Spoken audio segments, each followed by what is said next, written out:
Yeah. And so we made some adjustments going through your proposal of Article 23. So some of that stuff. You can hand it. Yeah, yes, yes, please. Got another one. Oh, you need another one? No, they got it. Oh, you got it. So some of the things were changed, but we are sticking to the 5% per year for each of the next 3 years for the reasons that I just showed you. And also the verbal comments left in that survey by our faculty. I mean, I don't want to share them verbatim because then the anonymity is not given anymore, because some people had really strong feelings, which they probably also share in faculty meetings, so we don't want to out anybody. But a lot of them really don't feel the love from the university. And so that is that. Then we had another issue popping up, and I'm going to give you this. Sorry, you. We did make a change, a proposed change to Article 21.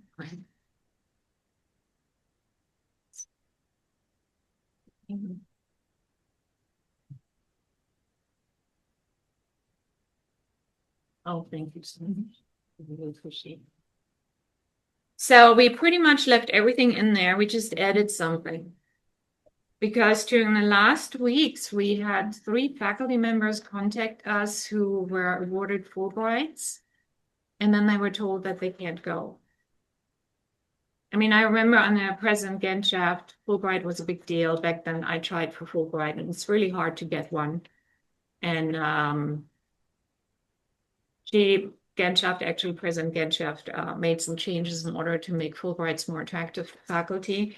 We were always told that it's an honor to get selected for Fulbright.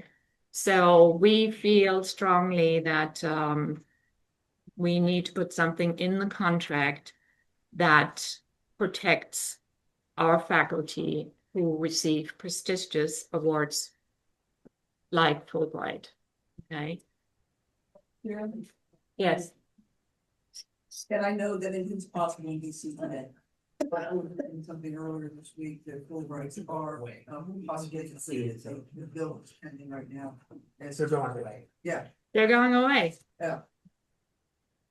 Oh my God. So even people who were awarded Fulbrights for this year. I would hold my breath for anything coming out of DC right now. They're axing the money for the finance, but I read. Me too. Effective immediately, so we don't have any money. Effective as of probably if it passes over the summer before summer recess. Certainly by, yes, by fall. One, Yeah. beginning of the federal fiscal year. What money we got on? Fulbright. But they think it's being canceled. Well, I know what the we read this week, yes. So It hopefully doesn't pass, but. Wow. Yeah. I mean, even if it is canceled, I think we should. No, Well- I'm sorry. Yeah, no. No, sorry, we can discuss that during the chapter meeting, but right now, during bargaining, the audience. Just one other point, I'm not gonna get into specifics, obviously, but. There are extenuating circumstances in at least 2 of those cases that I know of. For why they don't get it, so why they're faculty can't. I know, and one of them is PTR. Get it. Yeah, you don't want to go into specifics. Well, I did but- want to bring up, Yeah. what's up. Yeah. Unfortunately, I'm dealing with it on a daily basis, Steve, which is sometimes I get worn down. So we did take some of the changes that you suggested for Article 8. However, we do not agree to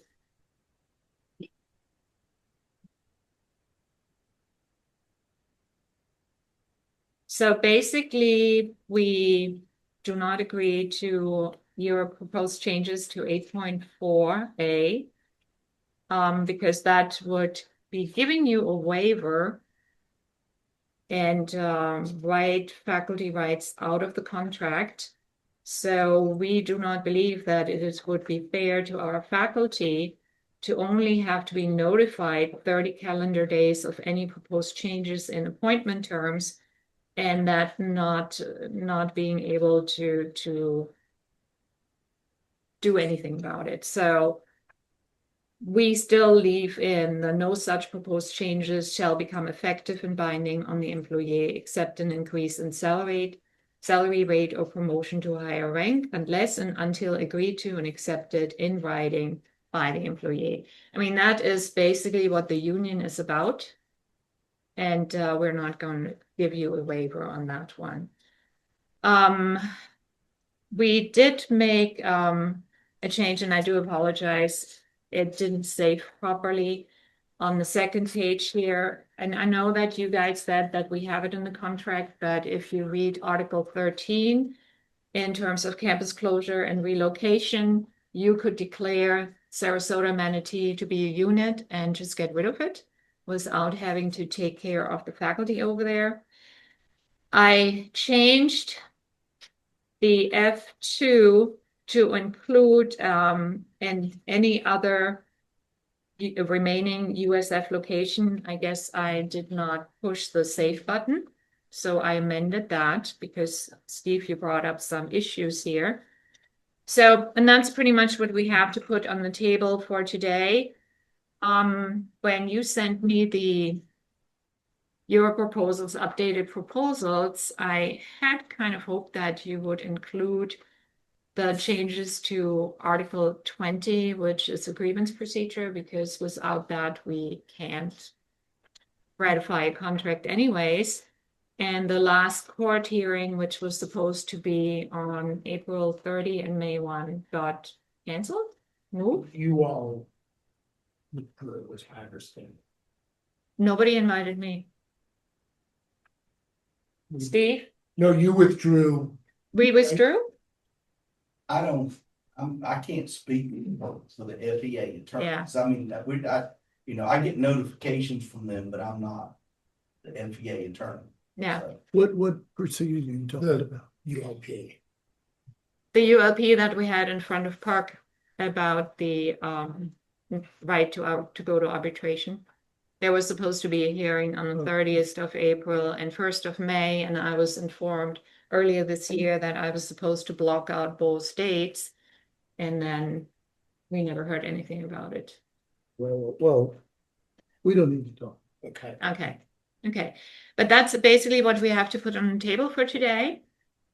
Okay, well, we appreciate that. We'll take a caucus and Quick question. Sorry if I missed this. The Article 23, were there any recent changes to that, or it's the same? Well, we just cleared out some of the grammar, and we had oh yeah, recent changes. No, it was just numeration, and with all that track changes, these documents get very messy. But that'll still show up as track changes. We'll be able to Yes. see. Okay. Okay, any other questions? No question. Yes. thank you for your. Put the recording on hold. I mean, I pause the recording. You can pause the recording, please. she was talking about.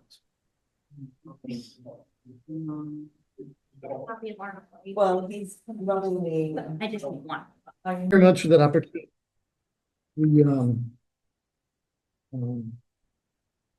We have gone over all three of the articles that you presented to us today. We have no other additional questions about any of them.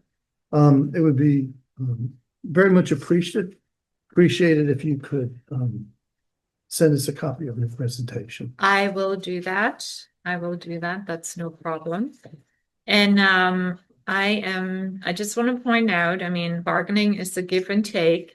Right. And one of the things we would be willing to negotiate is the limitations that we put on summer employment. Okay. Okay, that's something that you need to keep in mind. And That's something we've had internal conversations about. And oh, your Article 20. Okay. so this is an Article 20 that we provided. When was this, Steve? June 28th, I think. June 28th. Last year? Yeah, and I don't think we focused on it at that time. But we're glad to, So if bring I this back up. remember correctly, Michael, the step 3 would be another university Yes. representative, but we had already rejected that. And we had made a counter proposal to that. The counter proposal was that we would have a committee. Oh, yeah, we can't accept that because Okay, that's just arbitration. if you have a committee made up by USF personnel, a UFF member, an administrator, and then a member at large. Yeah. I mean, I think that was patterned after another SUS, wasn't it? Yeah, it was. Yeah, so it's not like it can't be done and it's illegal in any way. I mean, other universities have said it as well. Yeah. So, but that was our counter proposal. I mean, we do realize that you can't go outside of the university system to hire an arbitrator because that would be in violation of that state law, but there's no reason why we can't have an internal committee that is made up of somebody like UFF, somebody like upper administration, and then a member at large. Yeah, the process that you're referencing is a process that went into place about maybe 20 years ago Mhm. at Florida International University through Mhm. bargaining. What Florida International University did was they stripped their collective bargaining agreement. Mhm. They left about 10 articles, Mhm. and they took about 20 articles and took them out of the collective bargaining agreement Mhm. and put them in policy. Mhm. And then they created an internal process for a policy violation. Mhm. It's called the NERD process. Nerd. Neutral, internal, Resolution. yeah, something like that. Disputes. Yeah, And that was FYI. FIU. FIU. Um, God, I'm jet lagging so badly. FYI, that's the. No, I just came back that's the from 14th Germany, yeah. University, Yeah. FYI. Yeah. Anyway, and it's, I don't know, it predates the statutory change on arbitration. So I'm not really sure how they're gonna deal with that, but what they do is there's a person selected by UFF. Mhm. There's a person selected by the university, and they select an external person. Mhm. Yeah, but according to the new law, we can't have an external person on there. right. And we're not Yeah. asking that. We're asking that one representative UFF, one USF representative, and then an at-large for which we vote faculty, administration, and so on, you know? Yeah. And then under your scheme, whatever comes out of the three people is binding. Mhm. You see, that's what we have to think about. That's the problem. And then, Oh, it this can't be one, binding? Well, it says the final decision is gonna be final agency action by the president or the president's designee. That's what the statute says. and our proposal basically is just that one person that, would be our representative, would be your representative. That one person that's, picked by the university. That would be like, exactly what we'd say. This Step 3 designee. For what it's worth, the changes, the revisions to 20 largely track the language in the statute. We didn't, try to do wholesale changes. It's simply bringing it in compliance with what Florida law is now. And that step 3 designee is somebody that's not upper administration and that's not UFF. And Yeah, but how did that person selected then? Clarification, is this, June 28th of 2024, this proposal? I think so, Madeline. That will Yeah, be- that's what I have in. Well, have in if I the- did June 28th or it's August 9. That's the date I have in my computer. Yeah. I believe it's June 28th. August 9, right? 24, is that what you have? Because it is possible that that may be what it was. June 28th.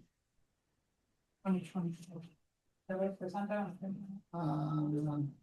Yeah, I mean, so ours is either, This is June 28th, 2024. Okay, or it could be the president, directly, the president to me.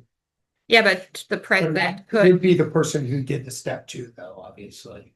yeah, but the president, can't the president designee be a committee?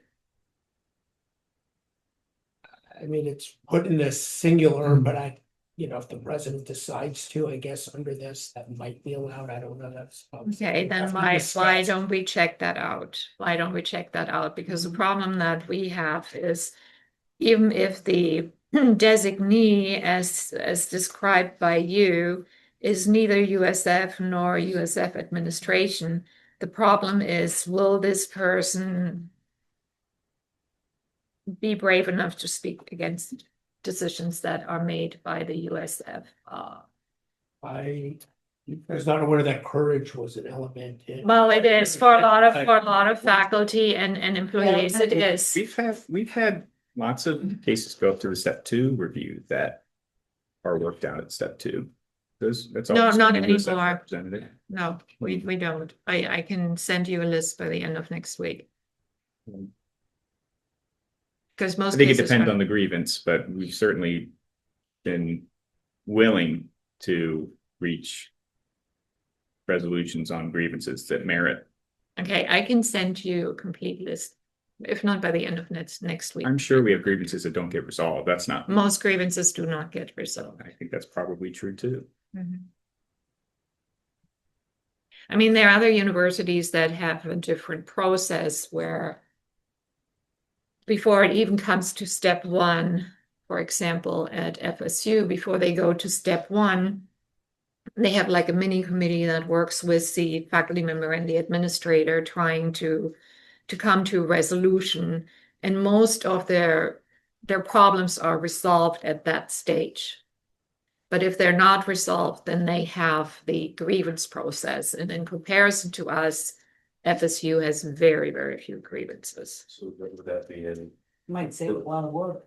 us to insert the informal resolution process to what is already here? Well, it was the way I talked to their contract enforcement committee. And the way it works is before the grievance process even starts, they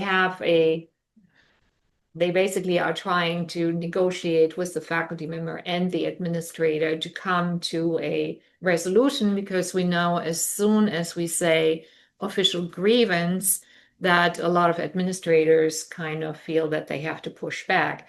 But if it's more informally, not involving UFF and not involving USF administration, but basically just trying to mediate between these two parties and coming to a satisfactory conclusion at FSU, that appears to work really, really well, because the last time I asked their grievance chair, they only had a handful of grievances. And is that process defined by contract?